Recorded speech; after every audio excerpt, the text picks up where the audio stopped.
할렐루야. 우리 함께 은혜 받으실 하나님의 말씀을 보겠습니다. 요한복음 12장 1절부터 3절입니다.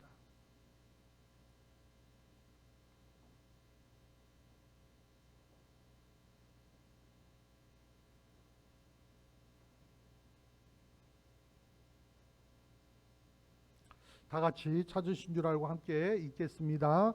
6월절 엿새 전에 예수께서 베다니에 이르시니 이곳은 예수께서 죽은 자 가운데에서 살리신 나사로가 있는 곳이라. 거기서 예수를 위하여 잔치할세. 마르다는 일을 하고 나사로는 예수와 함께 앉은 자 중에 있더라. 마리아는 지극히 비싼 향유 곧 순전한 나드 한 그릇을 가져다가 예수의 발에 붓고 자기 머리털로 그의 발을 닦으니 향유 냄새가 온 집에 가득하더라. 아멘. 주신 말씀 본문에서 사랑하면 행복하다라는 제목으로 함께 은혜를 나눕니다. 다 같이 해보겠습니다. 사랑하면 행복하다. 아멘. 어느덧 5월 마지막 주일이 됐습니다. 어떻게 5월을 지내면서 우리 자녀들을 생각해보고 부모님들을 생각해보고 그렇게 헌신적으로 가르쳐 주셨던, 깨달음을 주셨던 스승님들을 생각해보고 또 부부간에 우리가 어떻게 살아야 하나, 그 부부의 날을 생각을 해보면서 서로를 점검해보고 우리 삶이 무엇 때문에 우리가 살아가나 우리 스스로 돌아볼 수 있는 그런 기회를 잘 가지셨는지 궁금합니다. 우리가 생각하는 것이 아니라 삶의 현장에서 그것을 적용하고 실천해 가는 것이 무엇보다도 더 크고 지중하지 않나 싶습니다. 그러므로 오늘 또 저와 여러분이 이와 같은 것들이 마음으로 있는 것이 아니라 삶으로 옮겨지기 위해선 어떻게 해야 하나 하는 것을 마음에 다시 한번 새기고 건강한 가정, 행복한 가정, 정말로 꿈이 있고 내일을 열어갈 수 있는 가정을 세워가는 우리 오남 가족들이 다 되어줄 수 있기를 원합니다. 가정이 건강해야 밖에 나가서 일을 해도 일을 할 수가 있어요. 건강한 가정 안에서 자녀들이 자라나야 그 자녀들이 내일을 기대할 수가 있어요. 부부가 건강해야 자녀들의 부부관계도 건강해집니다. 또 부부가 하나님의 은혜 안에서 말씀대로 은혜대로 잘 서로 의논하고 협력해서 이겨나가야 우리 자녀들이 그와 같이 어떤 어려움을 만나고 어떤 문제가 있어도 능히 잘 이겨나가며 그 삶을 이끌어갈 수 있는 삶의 주체가 되어지는 그러한 보람찬 인생을 갖고 갈 수가 있는 것입니다. 어떤 동네에 어질고 지혜롭기가 성인의 겸줄만큼 뛰어난 한 현인이 살고 있었는데 그 마을 사람들은 삶을 살아가면서 어려운 일들이 생길 때마다 또 뭔가 중요한 결정을 해야 할 때마다 늘 그 현인을 찾아가서 그분의 지혜를 빌리곤 했었습니다. 그런데 어느 날 이 현인이 그 마을에서 가장 자격이 있다고 하는 사람을 나에게 보내면 내가 행복에 이를 수 있는 길을 가르쳐 주겠다. 그렇게 얘기합니다. 그러니 이 마을 사람들은 아주 고민에 빠졌어요. 누구나 다 행복하고 싶으니까 어떻게 하든지 어떻게 하면 행복에 이룰 수 있는가 그것을 알고 싶은 거예요. 그래서 그 안에서 어떤 사람이 가장 자격이 있을까, 이 말을 들을 만한 자격이 있는 사람이 누굴까 의논을 해서 가장 예쁘고 아름다운 사람을 보내보자. 그래서 보냈는데 아무 말씀도 안 했어요. 쳐다도 안 봐요. 그냥 이번에는 뭐니 해도 뭐니가 최고니까 돈 많은 사람을 보내보자 해가지고선 아주 돈 많은 사람을 보냈는데도 쳐다도 안 봐요. 한마디도 안 해요. 그러니 이 마을 사람들은 참 답답했습니다. 그리고 우리하고는 행복하고는 먼 우리하고는 관계가 없는 먼 얘기인가 보다. 그렇게 포기할 쯤이 되어졌어요. 어느 날 이 현인이 길을 가는데 어떤 소년이 이 아이가 가슴에 이 죽은 새를 품어 안고 훌쩍훌쩍 울고 있는 거예요. 그래서 이 현인이 그 아이를 이렇게 들여다보면서 하는 얘기가, 이 애야 너는 뭐 때문에 그렇게 우느냐고 그랬더니, 이 새가 그만 날아가다가 어디에 부딪혔는지 떨어져서 이렇게 죽게 되었다. 너무너무 불쌍하고 내가 어떻게 해줄 게 없어서 그렇다. 그렇게 우는 거예요. 그러니까 이 현인이 너무너무 좋아하면서, 야, 내가 지금 흘리고 있는 이 눈물이야말로 이 세상에서 가장 소중한 것이란다. 남을 사랑하지 않고서는 절대로 행복을 맛볼 수가 없단다. 그렇게 얘기해 준 거예요. 이 아이가 가만히 생각을 해보니까 남을 사랑하는 것이 행복할 수 있는 것이구나. 그것을 깨닫고 그 길로 마을에 가서 사람들에게 이 현인이 이와 같이 얘기를 했다. 그렇게 전해줬어요. 행복은 모든 사람들이 너나 할 것 없이 다 추구하는 것이지만은 진정한 행복을 얻는다고 하는 것이 그닥 그것이 그렇게 만만하지 않아요. 쉽지 않습니다. 그러면 저와 여러분이 어떻게 해야 행복을 얻을 수가 있을까요? 첫 번째로 사랑의 근원입니다.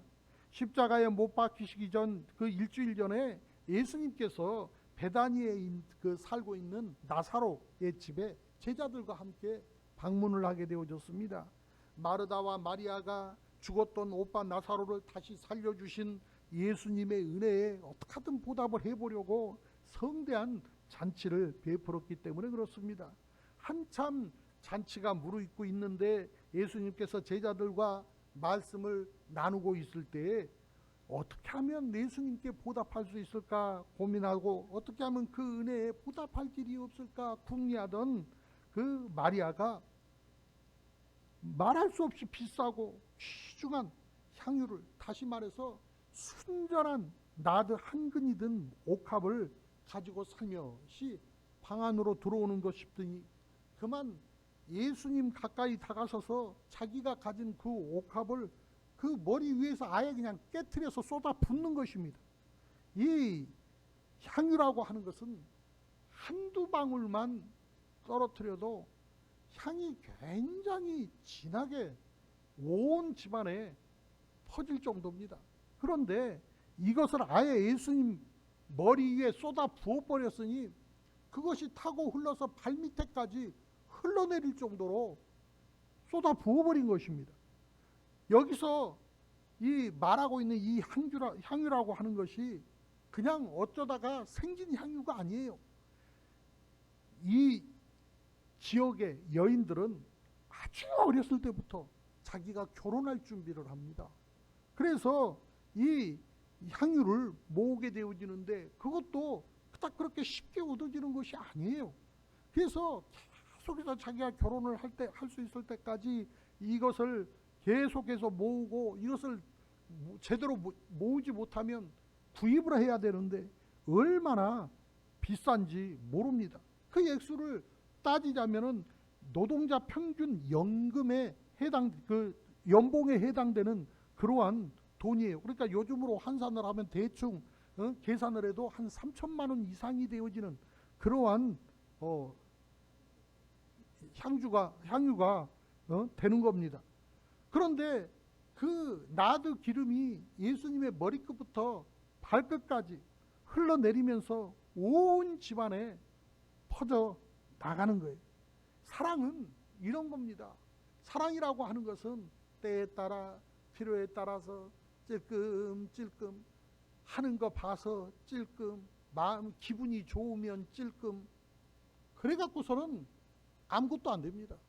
사랑은 쏟아붓는 게 사랑입니다. 묻지도 따지지도 않고 쏟아붓는 그러한 사랑이 되어져야 그 안에 역사가 일어나고 감동이 일어나고 변화가 일어나고 새로운 역사가 그 안에서 생겨나는 것입니다. 무슨 말이에요? 아낌없이 쏟아 붓는 것이어야 한다는 것입니다. 마리아는 아낌없이 그 향유를 다 부어버린 다음에 자기 머리를 풀어 헤쳐서 흘러내리는 그 기름을 다 그 머리로 훔쳐서 예수님의 발을 닦아 드렸습니다. 유대인들에게 있어서 향유를 모은 그 옥합은 바로 결혼 지참금으로 아주 귀중한 그런 거예요. 그뿐만 아니라 유대인들은 남 앞에서 머리를 풀어 헤치지 않습니다. 그것을 굉장한 수치로 생각을 합니다. 그런데 마리아는 자기 결혼이나 사회 풍속에 상관하지 아니하고 자기 가진 모든 것을 다 있는 그대로 보여주면서 온 정성을 다해서 예수님에 대한 지극한 사랑과 감사의 마음을 나타내고 있는 것을 보게 되어집니다. 그럴 때 마리아의 마음 속에 온 없이 자기 안에 있는 사랑을 쏟아붓고 나니까 그 안에 기쁨이 샘솟기 시작했고 무엇으로도 표현할 수 없는 만족이 왔고 그래서 행복해지는 것입니다. 마가복음 14장 9절에 보니까 예수님께서는 이러한 마리아를 보고 내가 진실로 너희에게 이르노니 온 천하에 어디서든지 복음이 전파되는 곳에서는 이 여자가 행한 일도 말하여 그를 기억하라 하시니라. 예전 성경에는 기념하라 하시니라 그렇게 기록하고 있어요. 그러면서 얼마나 크게 칭찬을 해줬는지 몰라요.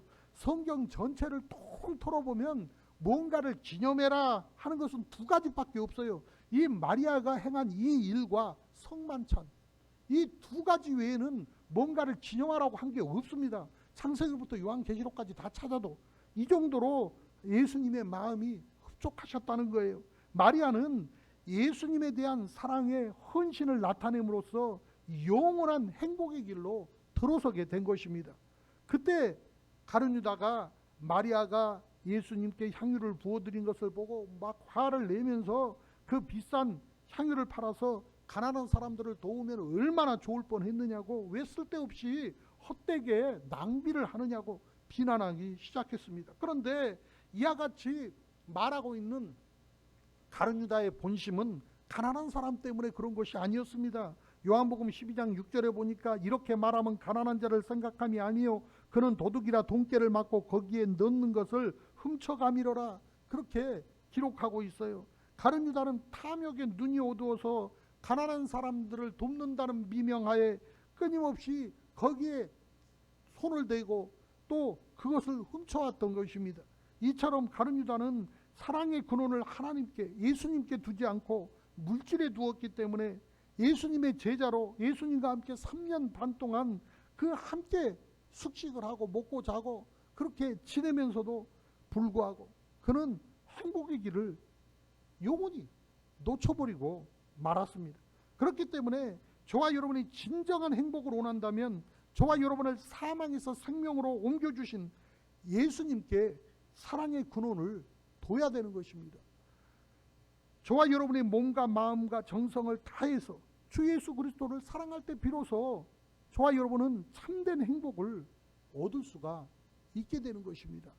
두 번째로는 나누는 사랑입니다. 나누는 사랑. 저와 여러분이 예수님을 믿는 것은 이 세상에서 잘 살기 위해서만 예수 믿는 게 아니에요. 영원한 나라를 소망하기 때문에 예수 믿는 것입니다. 뿐만 아니라 우리 그리스도인들은 장차 하나님께서 심판하실 때 이 세상 모든 것이 아무리 그럴싸하고 아무리 값지고 아무리 대단하고 아무리 귀한 것이라 할지라도 그 모든 것들이 다 불타 없어질 것을 알고 있습니다. 그렇기 때문에 우리는 행복의 근원 되신 예수 그리스도 앞에 마음을 둘 수 있어야 됩니다. 아직도 영원한 삶을 소유하지 못하고 세상 물질과 명예와 권세에만 추구하면서 살아가는 이 세상 사람들에게 우리가 힘써 복음을 전해야 되는 이유가 거기에 있습니다. 우리 가족들 가운데서도 아직도 돈이면 다야, 명예면 다야, 권세면 다야 그렇게 살아가는 안타까운 사람들이 분명히 있을 것입니다.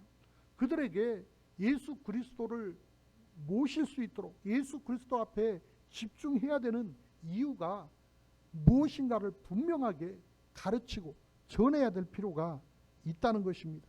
가룟 유다처럼 지상 왕국과 또 이 세상에서 누릴 행복에만 집착하려다가 예수님의 사랑과 천국의 복음을 다른 사람들에게 나눠주지 않고 자기 자신조차도 부인하고 말면 결국은 파멸의 길로 치닫고 마는 것이고 영원한 저주의 상징이 되고 마는 것입니다. 여러분, 다른 제자들과 비교해서 가룟 유다가 못할 게 뭐가 있습니까? 떨어지는 부분이 없어요.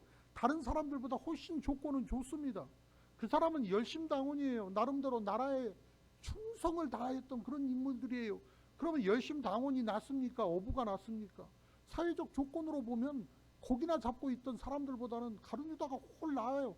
계산하는 것도 넓고 세상 바라보고 세상 이치 돌아가는 그런 분별력도 훨씬 나아요. 그런데 다른 제자들은 예수님께 마음을 두었는데 가룟 유다는 어떻게 하면 내가 이 사람을 이용해서 권세를 가질 수 있을까? 물질을 얻을 수 있을까? 좀 더 편할 수 있을까? 그 부수적인 것에 마음을 두고 있었다는 것입니다. 어느 날 갑자기 예수님께서 죽으신다는 거예요. 내 생각대로 다시금 새로운 다윗 왕조같이 왕성한 강력한 국가를 건설해서 로마를 쫓아내버리고 새로운 왕조를 세우면 내가 한 자리 해보려고 했는데 아니 뜬금없이 죽겠다고 덤비니 이제까지 내가 드린 공이 어디고 세월이 어딘데 이럴 수는 없어. 그래서 결국은 예수님을 팔아먹게 되어지는 거예요. 자기의 생각과 맞지 않는다고 해서 예수님을 대적하고 결국은 예수님을 파는 것입니다. 오늘날 우리 교회 안에도 그런 경우들이 정말 많습니다. 우리가 이곳에 모여있는 이유는 예수님 때문에 모여있는 거예요.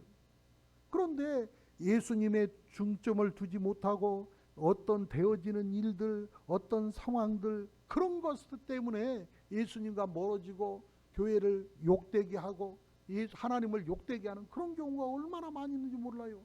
어떤 교단에서는 피아노를 오른쪽에다 놔야 되느냐 왼쪽에다 놔야 되느냐 그거 갖고 싸움박질하다가 갈라졌어요. 그게 뭐하는 짓인지 몰라. 오른쪽에서 치면 어떻고 왼쪽에서 치면 어때. 요즘은 아무나 드럼을 치지만은요 한때는 또 드럼을 거룩한 성전에서 드럼을 친다고 또 그걸 갖고 또 생 난리를 칠 때가 있어. 드럼을 치면 어떻고 또 안 치면 어때.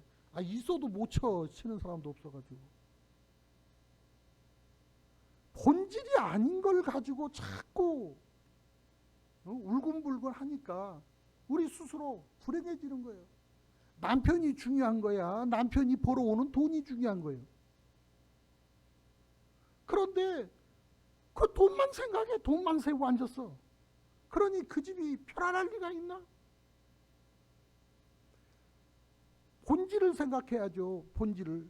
오늘 또 우리 주 예수 그리스도 안으로 들어와서 우리가 교회 안에 있으면 예수님 중심으로 모여야 돼요. 가정에 들어오면은 사람 중심으로 정말로 하나님의 은혜 안에서 내 남편을 위해서 내 아내를 위해서 우리 아이들을 위해서 정말로 하나님 중심으로 예수님 중심으로 모여들어서 서로를 끊임없이 위해주는 거기서 돈을 잘 벌어오면 더 좋고 못 벌어도 아프지만 않으면 어딘데 아파서 누워있어 봐요. 돈은 고사하고 내가 죽을 똥 말똥 돈 벌어야 되는데 돈을 벌 수나 있나. 누군가 옆에서 수발 들어야 될 거 아니에요. 그러니 죽을 똥 말똥 돈 벌고 누군가 사람 하나 사서 수발 붙여놓으면은 내가 벌어서 엉뚱한 사람 다 주고 이것도 아니고 저것도 아니고 아무것도 없는 인생이 되는 거예요. 그러니 오늘 또 저와 여러분이 삶을 살아가면서 내가 격가지의 마음을 두고 있는가 본질의 마음을 두고 있는가 깊이 생각하고 돌아올 수 있어야 돼요. 그러려면 어떻게 해야 됩니까? 상대방을 바라보면서 끊임없이 끊어지지 않는 공구본을 찾아낼 수 있어야 돼요. 우리 주 예수 그리스도께서 저와 여러분의 사랑의 공급원이 되어줘서 우리가 주님 안에 늘 채워져야 그 사랑으로 남편을 사랑할 수 있고 아내를 사랑할 수 있고 이웃을 사랑할 수가 있는 거예요. 그런데 가룟유다처럼 엉뚱하게 다른 것에 신경을 쓰다가 이것도 저것도 아닌 결과로 자기 인생을 비참하게 만드는 그런 어리석은 인생이 되지 않아야 된다는 거예요. 이 지상왕국과 이 땅의 행복만을 기대하는 사람들은 끝내 영원한 하나님의 나라를 잃어버릴 수밖에 없어요. 오늘날도 마찬가지입니다. 가룟유다처럼 예수 그리스도의 말씀 안에서 거듭나지 못한 채 이 세상 행복만 추구하고 어떤 사회 개혁을 부르짖는다 할지라도 이 땅은 지상낙원을 건설할 수가 없어요. 이미 공산주의가 그렇게 될 수 없다는 것을 증명했어요. 그 소비에트 연합국이 결국 끝났잖아요. 이미 이것은 실패한 것이라는 것을 역사적으로 증명했어요. 하나님의 자녀로 거듭난 사람은 그리스도의 사랑으로 충만하기 때문에 그 사랑을 가족에게 나눠주고 이웃에게 나눠주고 그러면서 가정과 이웃과 사회에 행복이 넘쳐나는 그러한 원동력이 될 수 있고 그렇게 만들어갈 수 있는 힘을 가진 것입니다. 저와 여러분은 사랑하시는 하나님의 사랑을 봐야 합니다. 하나님께서 저와 여러분의 죄를 대속해 주시기 위해서 독생자 예수 그리스도를 화목제물로 내어주시고 예수님께서 저와 여러분을 위해서 자신의 생명까지 아끼지 않고 내어주시고 보혜사 성령님께서 세상 끝날까지 저와 여러분이 잘났거나 못났거나 잘하거나 못하거나 누가 누구에게 사랑받는 사람이 되었거나 안 되었거나 상관없이 다 성령님이 저와 여러분의 편이 되어주시고 저와 여러분과 함께 해주시고 아픔도 기쁨도 함께 나누어 주신다고 말씀하시고 그렇게 하고 계시지 않습니까? 모든 피조물은 하나님의 그 사랑이 담겨져 있는 그릇 같은 것입니다. 무엇을 집어넣느냐에서 다른 거예요. 똑같은 단지라 할지라도 물 집어넣으면 물그릇이지만은 여기다 꿀 집어넣으면 꿀단지가 되어져요. 그런데 여기다가 잉크 한 방울 부어 넣어봐요. 이거는 아무짝에 쓸모없는 오물단지가 되어지는 거예요. 무엇을 담느냐? 저와 여러분의 마음에 뭐가 들어 있습니까? 예수 그리스도가 들어 계시면 저와 여러분의 삶 안에서 예수님의 성품이 묻어나와요. 예수님의 사랑이, 예수님의 자비가, 예수님의 능력이, 예수님의 권세가, 예수님의 그 힘이, 예수님의 자원이 그 안에서 날마다 넘쳐 나오는 것입니다. 하나님께서 저와 여러분의 죄를 대속하기 위해서 그 끊임없이 공급해 주셨던 그 사랑을 기억하며 살아가야 합니다. 하나님께서는 이 땅의 모든 만물들을 만들 때 그 속에 사랑이라고 하는 귀한 선물을 넣어주셨어요. 그래서 세상에 사람이 태어날 때부터 이미 모든 세포와 유전자 속에 하나님의 사랑이 흐르게 되어 있는 것입니다. 그래서 사랑이 없으면 죽는 거예요. 아무리 돈이 많아도 아무리 명예가 있어도 아무리 뭐 떴다 놨다 세상을 다 가져도 사랑이 느껴지지 않으면 마음이 공허하고 다 가졌다고 한들 내가 살아서 뭐해? 이게 다 뭔데? 이게 무슨 의미가 있어? 그래서 인생이 끝나버리는 거예요. 그렇기 때문에 사랑을 가진 사람은 다 가진 겁니다. 인류 역사상 큰 일을 행한 지도자들은 지식과 용도력을 갖춘 사람들이었을 뿐만 아니라 큰 사랑과 뜨거운 감정을 가진 사람들이었다고 하는 사실을 기억해야 돼요. 다윗을 예로 보면은 시편 18편 1절에 나의 힘이 되신 야훼여 내가 주를 사랑하나이다. 그렇게 고백하고 있어요. 다윗은 뜨겁게 하나님을 사랑했고 백성들을 사랑하고 이웃을 사랑한 사람이었어요. 이렇게 사랑이라고 하는 것은 먼저 주는 거예요. 정말로 필요에 따라서 찔끔찔끔 주는 것이 아니라 마음껏 쏟아부어 주는 것입니다. 이 사도행전 20장 35절에 보니까 범사에 여러분에게 모본을 보여준 바와 같이 수고하여 약한 사람을 돕고 또 주 예수께서 친히 말씀하신 바 주는 것이 받는 것보다 복이 있다 하심을 기억하여야 할지니라. 그렇게 말씀하고 있어요. 그렇기 때문에 저와 여러분이 하나님의 사랑을 이웃에게 나누어주면 나누어 줄수록 행복의 근원이 되신 예수님으로부터 그 행복이 흘러 나오게 되어지는 것입니다. 뿐만 아니라 저와 여러분의 여러분이 하나님의 은혜로 말미암아 내 중심적인 삶이 아니고 하나님 중심으로 살아가고 하나님과 이웃을 사랑할 때 저와 여러분의 마음과 생활 속에서 행복의 샘물이 솟아나게 되는 것입니다.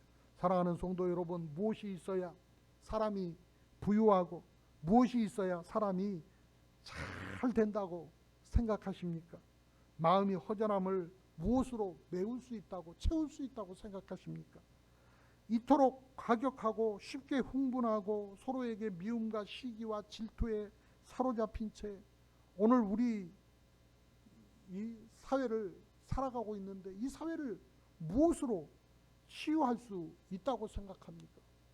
사람을 죽였는데 왜 죽였냐고 물어보니까 그냥 죽였대. 그냥. 이게 말이 됩니까?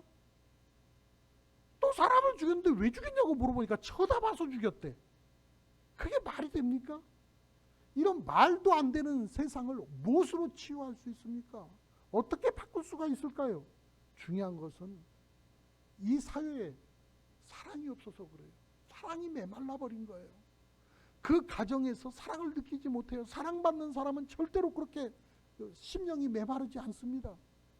우리가 사랑해 주지 않기 때문에 스스로 위험에 빠뜨리고 있는 거예요. 우리가 사랑하고 있지 않기 때문에 스스로 불행해지는 거예요.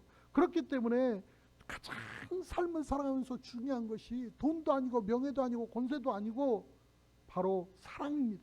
사랑만이 사람을 사람답게 하고 빛나게 하고 아름답게 하고 황홀하게 하는 것입니다. 사람을 가치 있게 하고 행복하게 만드는 것이 있다면 그건 다른 것 없어요. 사랑입니다. 사랑의 근원을 예수님께 둔 마리아는 마음과 물질과 정성을 다해서 하나님을 사랑했습니다. 그래서 아름다운 헌신이 영원히 빛나게 되었고 또 마리아는 진정으로 행복한 사람이 되었습니다. 이처럼 저와 여러분이 마음과 뜻과 정성을 다해서 하나님과 이웃을 사랑하게 되어질 때 비로소 저와 여러분은 참 만족과 기쁨 가운데 행복한 삶을 살 수 있게 되어지는 것입니다. 주님은 이 땅에 사랑으로 오셨어요. 사랑 때문에 저와 여러분을 위해서 십자가를 지시고 저와 여러분을 구원해 주셨어요. 주님은 사랑의 왕입니다. 주님의 나라는 사랑의 나라예요. 만왕의 왕이 되신 주님이 사랑으로 저와 여러분을 찾아오 주셔서 우리를 그 품으로 안아주시고 또 받아들여 주시고 그것을 깨달을 수 있도록 친히 몸으로 삶으로 보여주셨어요. 그러므로 저와 여러분이 예수 그리스도를 인정하고 환영하고 모셔드리고 받아들여서 예수 그리스도를 깨닫고 그 은혜에 감사하며 살아갈 때 인간은 세상에서 복된 삶을 살아갈 수가 있게 되어지는 것입니다. 인간의 사랑, 에로스 사랑, 이것은 돌아보면은 후회스럽고 상처뿐이에요. 왜? 거긴 늘 조건이 따르거든. 응? 너가 이렇게 했으니까 난 이렇게 하고 넌 이만큼 했으면 나도 이만큼 하고 찔끔찔끔. 그러니 늘 보상이 요구되기 때문에 그 사랑이 금세 메말아버리고 마는 것입니다. 그땐 좋았죠. 순간 좋아요. 그런데 돌아보면 부끄러움만 남는 거예요. 아무것도 없어요. 누가복음에 나오는 탕자를 보면 이 세상 사랑이 좋아가지고 아버지 곁을 떠나갔지만은 결국 그 삶이 어떻게 됐습니까? 정말로 되지만 또 못한 돼지도 먹는 쥐염염 열매를 그 탕자는 그것도 먹지를 못해서 굶어 죽게 되어진 거예요. 이게 세상 사랑하는 그 사람의 결과입니다. 그러니 그 선택이 무엇입니까? 결국은 아버지께로 돌아가는 거예요. 다른 방법 없었던 거예요. 이 세상의 사랑은 그래서 믿을 수가 없는 거예요. 만족할 수가 없는 거예요. 그러나 주님의 사랑은 참 사랑입니다. 영원한 사랑입니다. 사랑의 왕이신 예수님과 함께 사는 삶 얼마나 기쁘겠습니까? 우리를 위해서 십자가를 지신 주님과 함께 저와 여러분이 이 삶을 걸어갈 때 우리는 힘을 얻게 될 줄로 믿습니다. 모든 것이 부족할지라도 주님의 사랑의 손을 붙잡게 되어지기를 원합니다. 그 붙잡은 손으로 인해서 영원히 행복할 줄로 믿습니다. 연애해 본 사람은 이 처음 손잡을 때 가슴 띵을 느껴야 돼요. 연애를 하다 보면요, 제일 힘든 게 손 잡는 거다.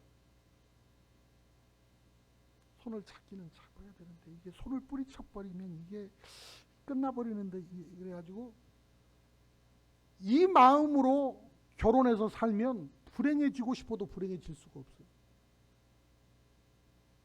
근데 언젠가부터 그게 당연한 게 돼. 이게 병인 거라. 당연한 건 없어요. 항상 기대하는 마음, 설레는 마음, 귀하게 여기는 마음으로 그 첫 마음을 놓치지 않고 살아야 돼요. 신앙생활도 똑같아요. 처음 예수 믿고 그 하나님 앞에 기대하고 하나님 앞에 나왔던 그 마음 자세를 우리가 놓치지 말아야 돼요. 진정한 행복을 누리기 원한다면 예수님께 사랑의 근원을 두고 뜨거운 열심을 갖고 주님을 섬기면서 이웃을 사랑하면서 살아가는 우리 모두가 되어져야 할 줄로 믿습니다. 주님의 사랑을 심으로 감사할 때 우리나라는 풍요롭게 되고 가정은 행복하게 되고 우리의 마음의 문이 열리게 되어서 모든 일에 기적이 일어나는 것입니다. 오늘도 저와 여러분이 날마다 삶을 하나님의 은혜로 채워갈 수 있기를 주의 이름으로 축원하여 드립니다. 기도드립니다. 인간의 생사화복을 주관하시는 하나님, 우리가 예수님을 알지 못하고 세상의 행복을 찾아 방황할 때 우리를 사랑하여 진정한 행복의 길로 인도해 주신 것을 감사합니다. 2000년 전에 마리아가 옥합을 깨뜨려 예수님에 대한 사랑을 나타내 보여주었던 것처럼 우리도 우리의 삶 전체를 통해서 예수님께 헌신하고 그리스도의 향기를 발할 수 있도록 은혜를 베풀어 주옵소서. 이제부터는 하나님께 사랑받는 사랑, 또 그 이웃과 함께 나누며 자신은 물론 이웃과 함께 세상을 살릴 수 있는 그러한 사랑의 사람이 될 수 있도록 우리 하나님께서 동행하여 주옵소서. 주 예수 그리스도 이름으로 기도드립니다. 아멘.